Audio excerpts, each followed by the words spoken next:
We're shooting this, and so it's a little hard to. I'm not used to not having paintings right in front of me when I'm talking.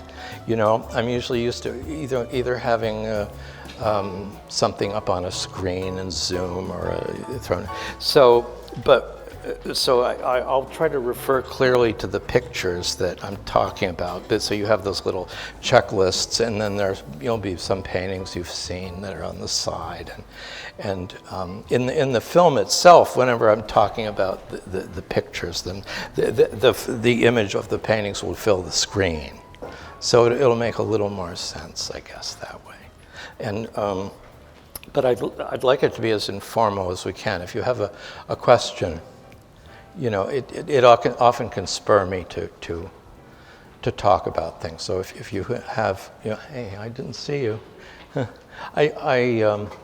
you know, feel free to because I can just take off. I mean, it's not a prepared thing, but just let them be just a question. You know, it doesn't, not without a long prefatory, you know, speaking in a Hegelian as opposed to Nietzschean reference. I mean, you know, I won't know what you're talking about anyway. So just a straight question, you know, would be fine. So, should I start? Okay. Well, I'll start. I don't know how many of you have seen this show, or I know I know a lot of you. My name is John Lees, and I'm a painter, and I've been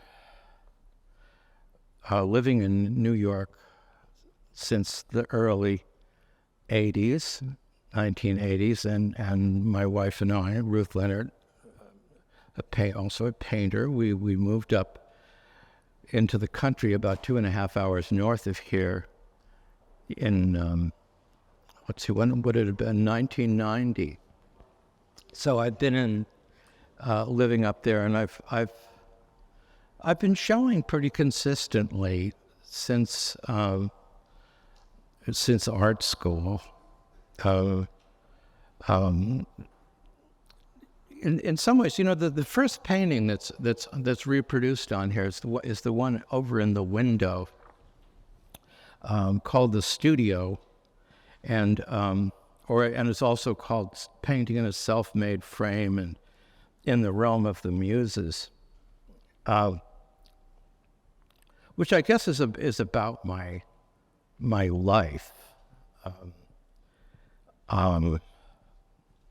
It started out as a portrait of Louis Alchemist. I was always very drawn to Alchemist and to Ryder. I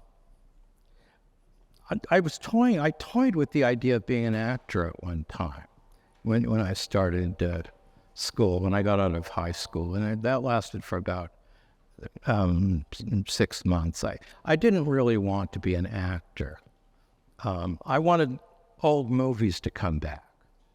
And then because I lived in a world kind of obsessed with old movies.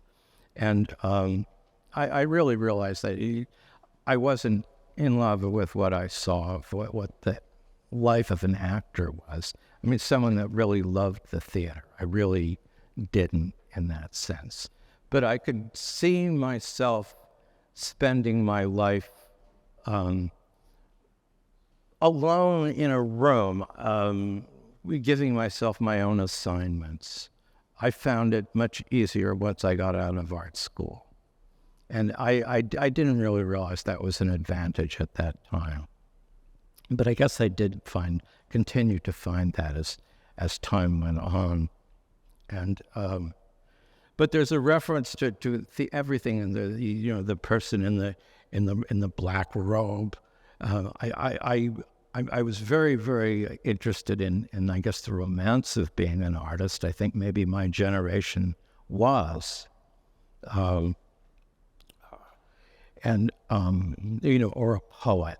It was very, and I loved John Barrymore. And so these were the things I thought about in terms of this figure that pops up again is boy, that's a microphone. That pops up again, I think, is that character. I also think of him now. Is it still on? Is it? I think about it too with the character of the mountebank of a figure in a robe, kind of a clown character.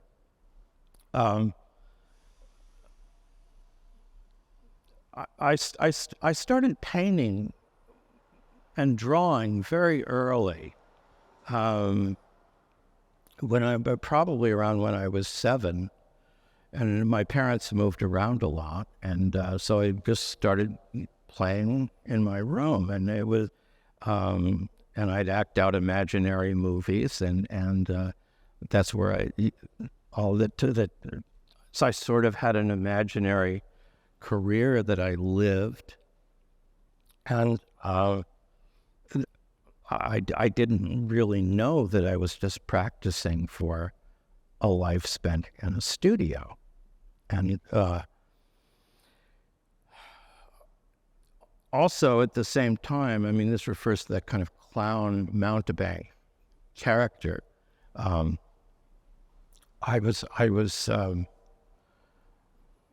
found my first years in school very difficult. I was afraid of everything. I was afraid of doing things wrong. I had this. It was expected that I was a good kid, that I was a studious kid, and I was just very frightened a lot.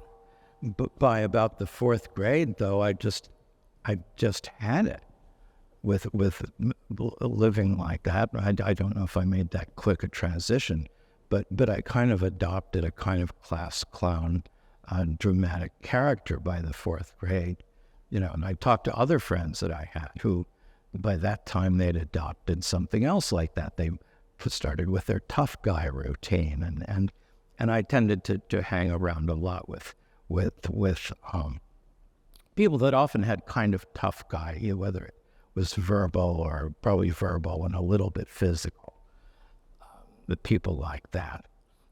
So it was more recently that I started to paint the character Dilly Dally, whom you'll see you see Dilly Dally is in the studio painting at the entrance to the gallery, and downstairs there's a smaller painting of Dilly Dally about the time when he's become unstrung. He's venturing into adolescence, and I always identified with him when I was watching the Howdy Doody show, and so those are kind of referring back to that period. I mean, those are things about my life. Around in the mid 80s, I think this must happen all the time. I started, and this refers down to the painting you see downstairs called Blue Courtyard. It's a painting of the courtyard of Otis Art Institute, as I remembered it. And I started listening to nostalgia rock radio. And it must happen to every generation that when people are reaching their mid-age, their 40s, they might want to start traveling back a bit. I have a feeling that's the reason for these, the universality of these nostalgic radio programs. I was listening at the time to one that was in New York City. I can't remember the call number of it. And what I started to notice was that whenever they played a song that came out during the period 1963 to 1967, the time I was at art school, I got this cold rush going up and down my spine. And I started to live for that. I lived for that rush. And I felt that by painting the scenes of the Otis Art Institute, the courtyard, that I thought this kind of feeling would transfer itself into the paintings. I was trying to paint something that would be like fake gallants without the actual humans in them, although I did paint a few of the people, and especially there was one young lady I went to school with and nobody heard from since. And I started painting her, and I was unable to do it very well. And I just kept painting these courtyards. And I think I worked on those things for 2 years, 3 years. That was a pretty long time for me at the time. But I started to find that this kind of, I used to think of it as a musical acupuncture. That's what I started talking about pumping this music in, and my responses, my cold rush up my spine, would translate into the paintings. And I was very disappointed to find that it did not. It was these feelings, or it was music. Maurice Ravel, I always liked the Mother Goose Suite, and that was what was doing it. And I became distrustful of nostalgia. I saw that it was not a very trustworthy way of gauging the effectiveness of what I was doing. So I started thinking of it differently, as that I've had a very strong interest in the passage of time, but the business of going around with a clawed glass and seeing it through this roseate glow of it was not necessarily meaning that I was translating in my paintings. And that for me to really make the paintings about those subjects, I would have to almost paint them the way I'd paint a still life or paint something else. It was really going to just come down to my painting the space in a courtyard, or how I painted them. And it took me a long time. I thought that 2 years was a long time. 3 years was a long time. Jay DeFeo painting the Rose and working on it for 7 years was just legendary. I mean, and I just couldn't believe that somebody could work so long. And so there really was no way for me to know, say in the early 90s and going up through it and, into the aughts and recently. I mean, I just, that little painting, Blue Courtyard, I just finished this year. I'd shown it in an earlier state, and it wasn't, I could see, I could also, that just wasn't quite what I wanted, and I got it back and started working on it again. So maybe it approximates more what I was hoping, but I don't know what,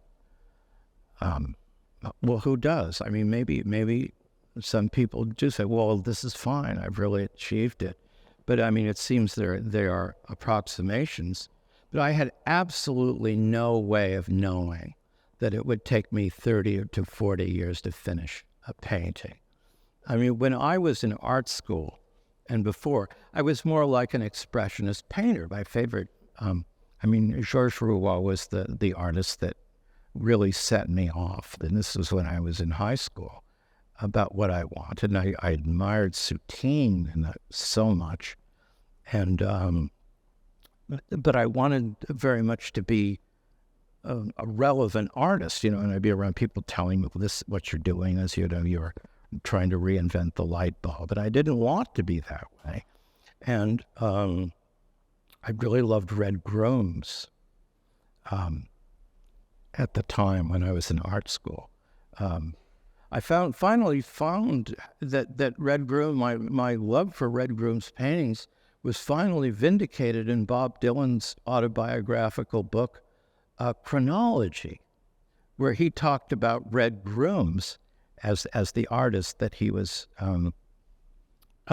most taken with from that period. So that felt good, but it almost didn't, matter by the time Chronology came out. And so I really had no way of knowing that those paintings would take that long. I had other influences that were very strong to me in the 70s. Seeing Milton Resnick in person was huge. And then also, I looked at the Milton Resnicks, and it was like I could go back, and I remembered what I loved so much about Georges Rouault. And it's like you look at a Resnick up close, and you can just see it in an area of like a few square inches. Your history of working on palettes, of moving paint around and within palettes, and then I found Frank Auerbach. I'd certainly seen a lot of figurative painters, that worked in an extremely physical way, and like Bay Area figurative painters. I loved David Park, but I didn't seem to want to paint things that had a dark side and a light side. I saw in Auerbach a painter who was working within this space of an easel painting. And at the same time, he wasn't working dark side, light side of things, which never felt quite what I wanted to do, because I haven't tended to paint from life. I draw from life a lot, but mostly I draw out of my head. I guess that's called a segue. There are drawings throughout the show, and I draw pretty compulsively, and I've had a very strong sketchbook habit all my life. Going back, into high school even. But it wasn't as habitual. I didn't know. Was I a painter? Or did I want to be a painter? Did I want to be an actor? Did I want to go back and did I want to live in the 20s? If I didn't have so much to prove about being an artist and everything, I could have been a person that, that you see people that almost live at the film forum or lived at the Thalia. And I was able to pick up conversations, and I could be there. I could do that,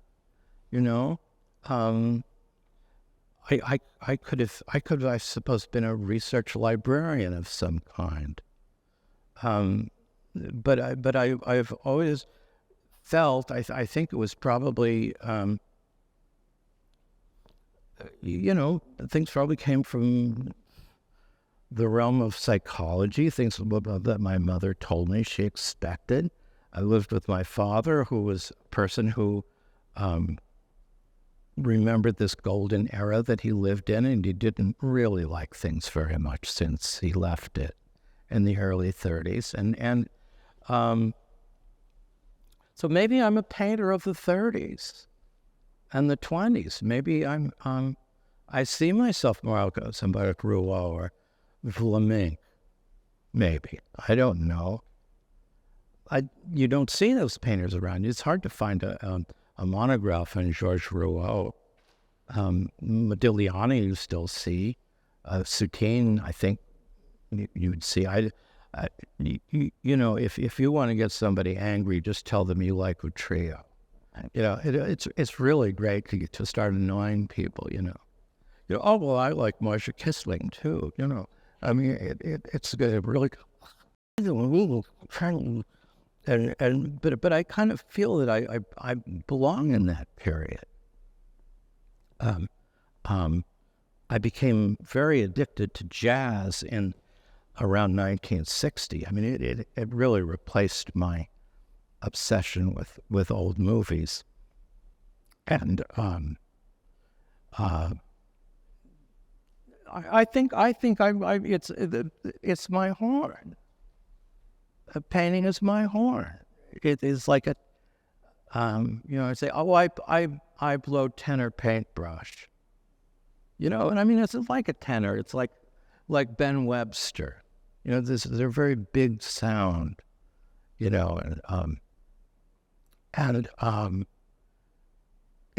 very important. What I paint. It's not just a head. They're very specific. I think we can see a lot of heads throughout the show. I was thinking about trying to figure out this kind of structure for this talk, but I seem to be moving all over the place. So there are a lot of portraits in here, and they're all very specific. I mean, one of them is my father.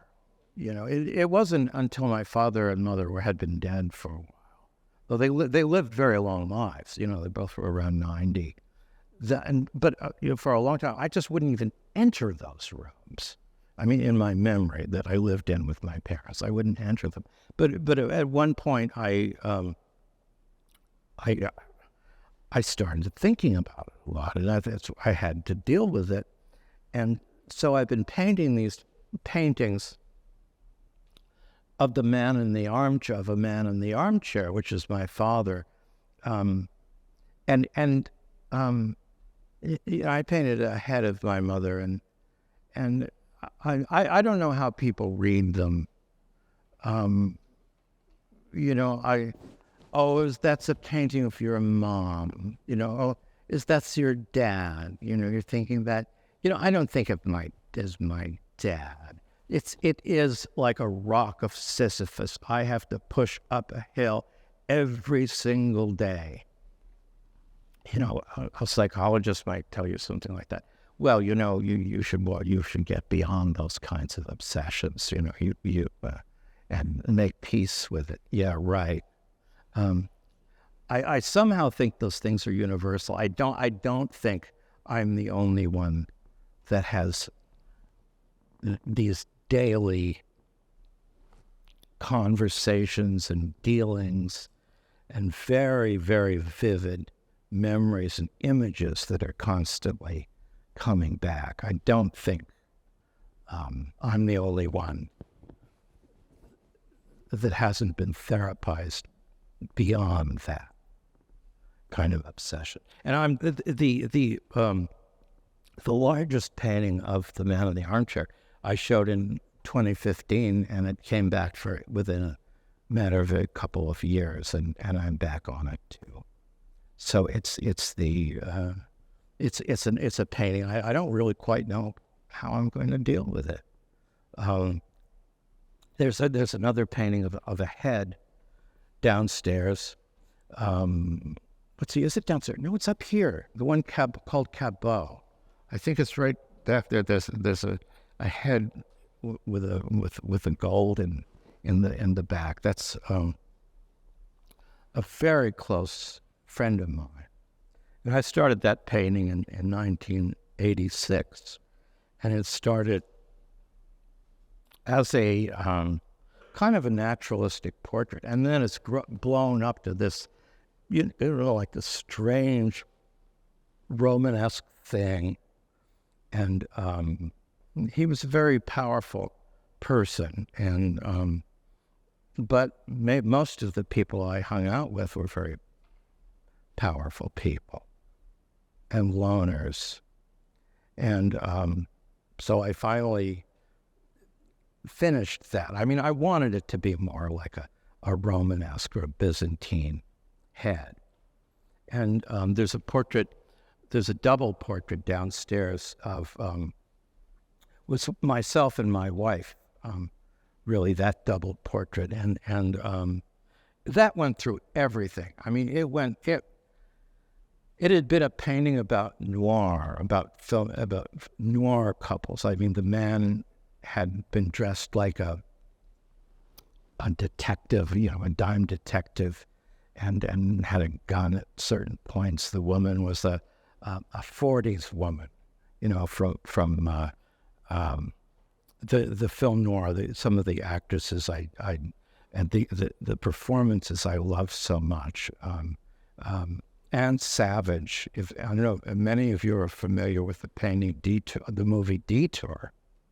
It was a B movie made by PRC Pictures in 1945, and it made its way to television in the early 50s, and I couldn't believe this, that Anne Savage, that she was an actress. I thought she was real. her disease, she was diseased in the movie, and that's who she actually was, and it was a long time before I really understood that she was a starlet. She was a starlet from Columbia Pictures, and then I guess she didn't stay with that company, and she'd been working with PRC and these different things. But somehow her performance was gradually recognized as one of the great noir femme fatales, like Barbara Stanwyck in Double Indemnity, and Joan Crawford and Mildred Pierce was not a femme fatale, and Gloria Swanson in Sunset Boulevard she was not a femme fatale. But Peggy Cummins, if you ever get the chance to see Gun Crazy, that was made in 1950. I think it's getting a reputation as being one of the important noir films. It's been on Turner Classics lately, and it goes into that little kind of an adjunct storage space for a while. After the movies show regularly, they go into this other space. And you can watch them. I've just watched it twice again. And it has an amazing score by Victor Young. I did a scroll. It's not in this is the only piece I'm referring to that's not in this show, but I did a thing called Scroll Noir that was essentially a list of the film noirs from around 1941 up and probably through Touch of Evil. And I dedicated it to Anne Savage. I tried to get it. I wanted her to see it. She lived a long time, and so it was in a catalog. I was going to send it to her, and I called Screen Actors Guild, and I told her I wanted to send it, and they said, "Is this a fan letter? We don't send fan letters." Yeah. Well, now I'm sorry, you have to find another way. Okay. Oh, well, that's that. So she never, and besides, I was thinking, oh, she doesn't want to see it. Probably people are making scroll noirs dedicated to her all the time. She must get tired of it. But I was sorry I couldn't have shown it to her. I really was. Another area would I guess would have to do with the with landscapes. My wife Ruth and I we moved to New York State. We're in Greene County, and we moved up to we'd been painting landscapes. We've spent time up in the Upper Peninsula of Michigan in summers, and we brought back a lot of images that we used in oil paintings, and we wondered what would it be like to be in nature throughout the entire year. And we moved up into Greene County, and a lot of the works that I did have to do with there are kind of these hills, low hills behind my house. It would be like the equivalent of having a pond or a lake. It's a kind of shaped like a pond or a lake. And those are things that we painted more in the summers, and the images that I brought back, and I've painted ponds and lakes, and I got interested in those hills.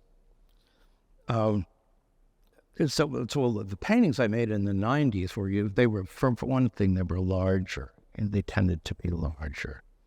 And but then there was a time in the 90s also where I was invited to teach in Italy, in Umbria. And I spent a few summers, long sessions in Italy, and looking at the hills. It's like I had a long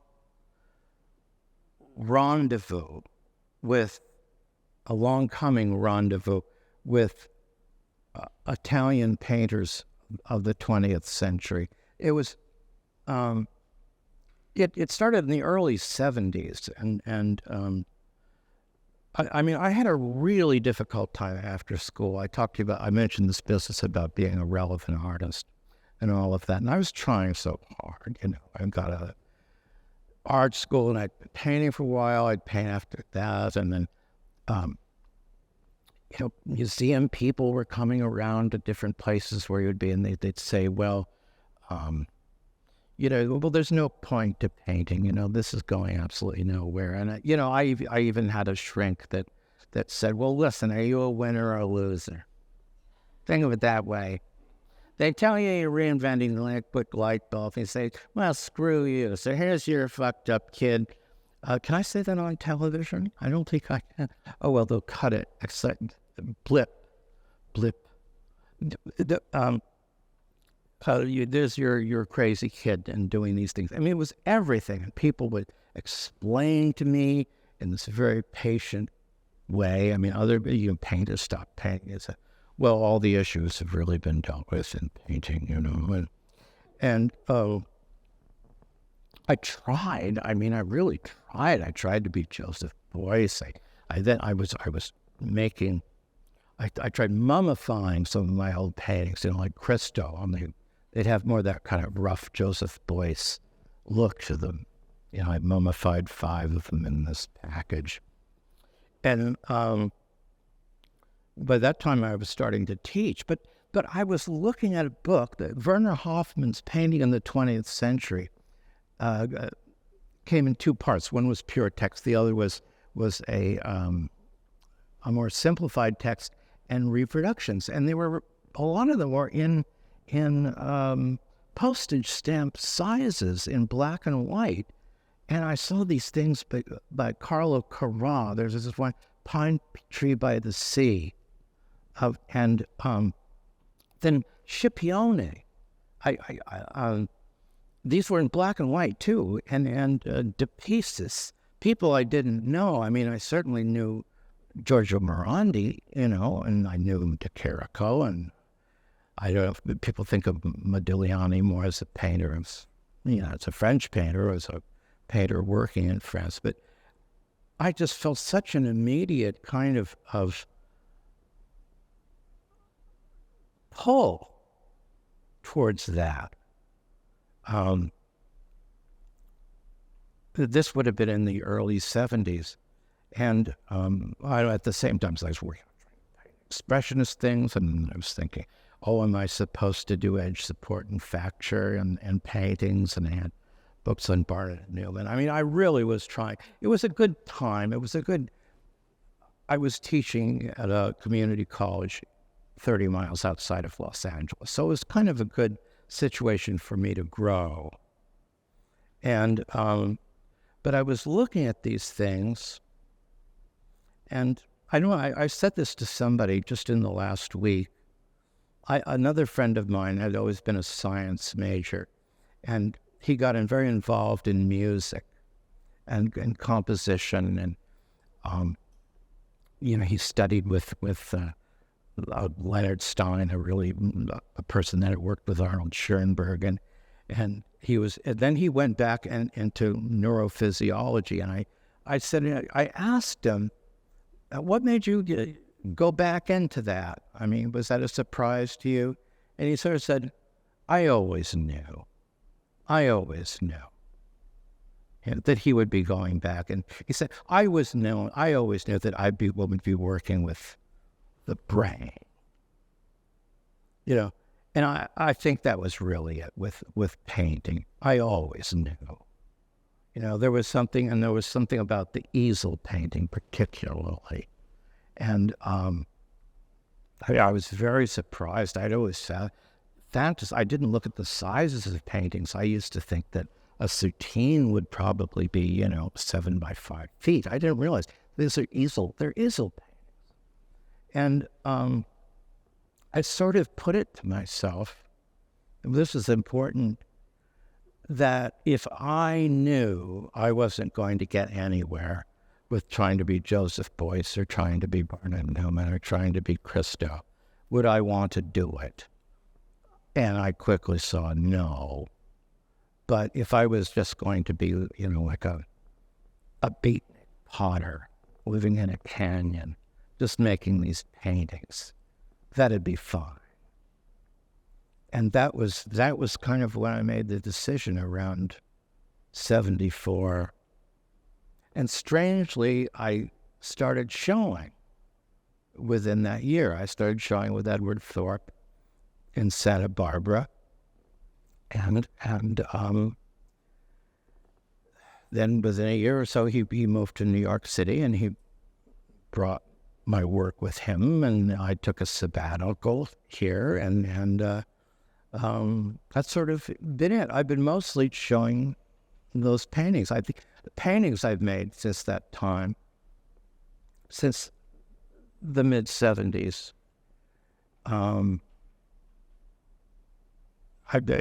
except for one short period, it's kind of ironic in a way. I was starting to tell you about so I had that kind of rendezvous with Italy. And so I think that shows in a lot of the work, like the woman Andalusia. She was a woman from Spain, of Moroccan background, and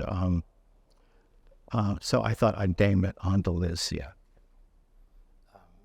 But there's a lot of Italy in that painting, a lot of Scipione and Maffei, all of these paintings, and the hills of Umbria and the hills behind my house have blended a lot. And at the same time, I started teaching drawing classes at the New York Studio School, which was never something I was really comfortable with. I mean, I've never been a life drawing teacher. I mean, a pelvis rib cage man. I mean, I just don't teach those things. I mean, it was really good for me to study those things, but it was never something where I was really comfortable. And I started noticing how the reclining nudes, especially with a voluptuous model, if she was on her side, like the paintings you'd see, the Titian, the Giorgione, Sleeping Venus, and the shoulder, and then coming out to the hips, and I said, well, I would want to make a reclining nude. She looks like a mountain range. And I noticed the standing figure would be like a stream. They look like the streams that were cutting through the hills. And those are some things I don't know if I've finished with. Certainly I've painted some streams that kind of came from that. I don't know if I've fully realized it. There's one more left.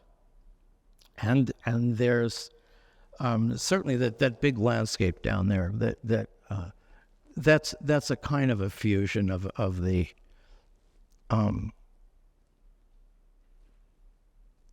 two images of the hills, and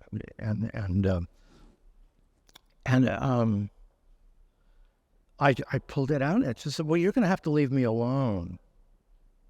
I mean, that's the way I finish work best. That's best, but I'll put it to the wall, and I'll pull it out, and they'll say, well, listen, you're just going to have to take me as I am, and that's my favorite way for things to finish.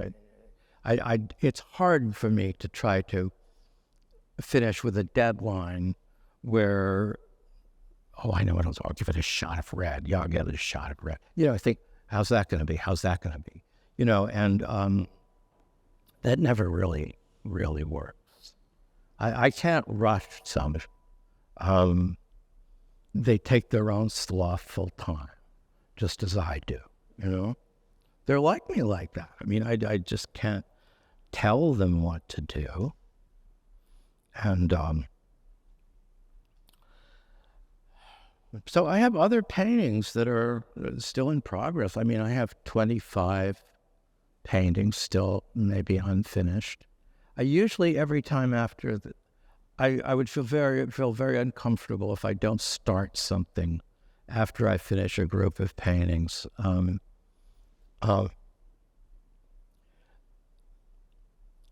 So I have something to paint on. I mean, I feel it's difficult for me to paint just directly on a primed canvas. I mean, I really admire it. I mean, I love Jules Pascal or Philip de Pizes. You see it painted like that, or you see it Toulouse-Lautrec, really close, or some of those early Kokoschkas where they're just kind of stained, coming out of their figures, and they're stained, and you see washes. And I'd consider it to be just as much a very understood and explorational use of materials as making paint thick. I just haven't been able to do it. I remember reading about Soutine going through thrift stores and looking for old paintings that he could paint over. I don't know if they were all his, but maybe he did paint over other people's paintings.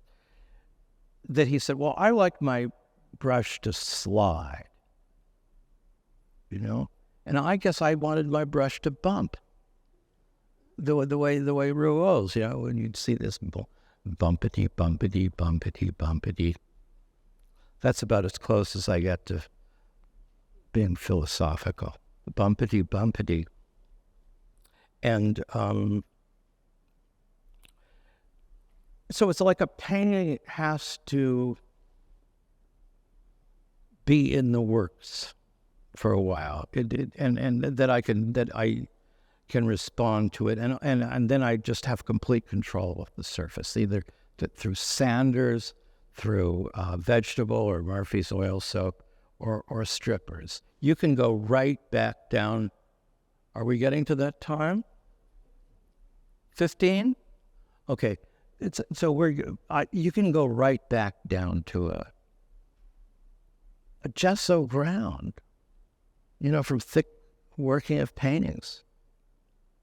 And I think a lot of, I talk about subject matter a lot, because maybe it has to do with what I'm painting, or who, or what place that I'm thinking about. But I think with any painter, I think that one of the subjects always is what your thoughts about what a painting can be, what you can do with the paint, what it can be. And so those things, I think, are always going on with me. I remember the paint was very thick and very bumpy, and I started thinking about it a lot like an orchestra, and say you wanted an orchestra to be very quiet, and you play something on a flute, something gentle on a flute. I mean, you wouldn't want to have trumpets and trombones going. And to me, it seemed like the thick paint, pum, pum, pum, pum. So I started thinking, I want to take areas of a painting down. And it started from that, that it was just too loud. And I wanted a place that wasn't the same. I could maybe paint something, an area that would even just be a wash of paint. Why couldn't it just be a wash of paint in one area? But I think that maybe that's something people think about when they ask me, it has to do with the length of time I spent. Does anybody want to ask me anything? I don't always have any final. Yes, yes. Are your landscapes evolving from places you visited or lived, and are you? They're changing the landscape. The little landscapes are beautiful. This one, are they? How are they changing, and how do you deal with that? Well, first place, yes. The first part, yeah. There are always places that have been important. Either the places that I was living in, like when we moved to the country, and I painted sometimes the house where I lived in Denville, New Jersey. That I always missed it when we moved to California, and they fuse, but they're definite. Always very definite people and definite places. The thoughts I'm really having now, because I have landscapes in progress and I don't know what to do with them. I want a landscape to say now,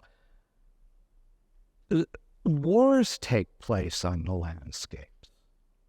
I mean, we're looking at this every night now, these things out of Gaza and the Ukraine. And I mean, they look like some of the Leon Kossoff and Frank Auerbach working site paintings, and I'm wondering how I deal with a landscape like that. I mean, I was looking at the Gaza things. How would I paint it? That it wouldn't look like this very lovely textural thing, and these variations of these tans and lighter tones. Yes. Well, I was curious, what was your connection to the studio school? How did you end up choosing that school to teach at? What, the studio school? Yeah. Well, they chose me. I mean, How did it happen?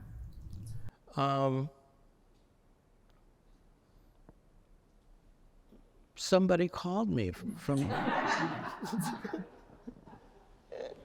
and they said, would you like to give a crit at the school? And I went and did it. And What years was it? this would have been in 1986. And then Graham Nixon and I were both showing at Herschel and Adler Modern. And he became dean, and he asked me if I'd like to teach there. I mean, I wouldn't. I probably would still be back in Los Angeles. I would have been on retirement. I probably would have stayed at that same school, teaching till I retired. If an old friend of mine hadn't told Ed Thorpe to come and look at my work. Everything's sort of like that. Everything's sort of always been like that. I don't think I'm like the way they recommend people be. I could get busted for being a wrong person. I don't think you're supposed to be the way I am about that. I mean, some people are very ambitious. I know I've always been kind of amazed with people would arrive in New York City, and they're within a week, they're de Kooning's assistant. I mean, people have different personalities, and Do you care about the people who you paint? Do they, if they're still alive, do you care about their response to your paintings of them? I think I do, but I don't know. Some of them I'll just never know. I know I will never know, but I guess I kind of thought. that they'd see them, and that maybe people that I knew at Otis Art Institute would look at the paintings and would maybe be moved by them or something. But as far as my parents are concerned, I don't know. I mean, I don't think I've really thought about it in that sense, about what they'd think of my paintings of them. Though I think I did fulfill my mother's orders that, I have some, that I've been a painter and I've been showing my work and that I've been serious. I mean, I was given those marching orders. I mean, I had a lot to prove as far as that stuff was concerned. I'm I guess supposed to be winding up. Did I answer your question well enough, Pell? I know. Did I answer your question well enough? There isn't a correct answer. Yeah, I know. It's such a huge. At the same time, too, I have a lot of things that I'm painting. Things with painting that play out my fantasies about being a sculptor. I mean, I know that's true with the viscosity of the paint. And You ever made sculpture? I have made some, yeah. There was a time I really was wondering about really pursuing it more. I mean, very seriously, going back to school, and I was really taken by the heads of Morini, but I realized I just didn't know enough about just even this plane, or how to make the eye go. I mean, just that alone, that it reached that level. And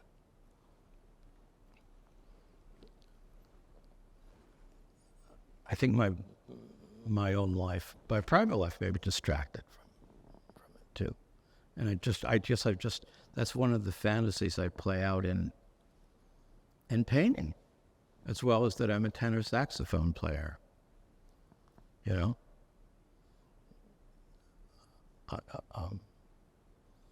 I would have done. I have a friend, I'll end it with this one, Roy Nathanson, a saxophonist. He was with Lounge Lizards and I think Jazz Passengers now. And I hear him and I say, boy, I'd do anything to play like that, except practice. Does that bring us around?